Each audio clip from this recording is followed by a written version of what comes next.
কালি এতিয়া লাইচেন্সটো ইলেকশ্যনত ঠিক 2 মাহ মান 1 মাহ মান আগত পাব পাৰিম মই ইয়াত আগত নিদিব মোক এতিয়া কি লাইসেন্স পাইছে স্যাৰ এতিয়া লাইচেন্স পাইছে মই গোটেই বিটিসি এৰিয়াত ঘূৰি পেলাই মিটিং কৰিবৰ কাৰণে কিন্তু কালি এতিয়া লাইচেন্স পোৱা নাই অক্টোবৰতে পাৰ্টি ঘোষণা কৰিব নেকি আপোনালোকৰ হা বিপিএফ অক্টোবৰতে পাৰ্টি ঘোষণা কৰিব নেকি বিপিএফে অক্টোবৰত সেই মাছ কেটাৰিঙত পাৰ্টি মানে কেণ্ডিডেট ঘোষণা কৰিব বিপিএফে স্যাৰ গালি দিয়া যদি লাইসেন্স পায় প্ৰথম গালি কাক দিব এইটোতো জানি আপোনালোকে কালি এতিয়া লাইচেন্সটো ইলেকশ্যনত ঠিক 2 মাহ মান 1 মাহ মান আগত পাব পাৰিম মই ইয়াত আগত নিদিব মোক এতিয়া কি লাইসেন্স পাইছে স্যাৰ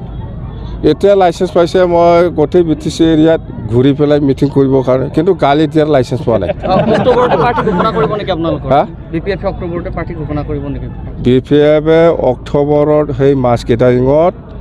পাৰ্টি মানে কেণ্ডিডেট ঘোষণা কৰিব বিপিএফে স্যাৰ গালি দিয়া যদি লাইসেন্স পায় প্ৰথম গালি কাক দিব এইটোতো জানি আপোনালোকে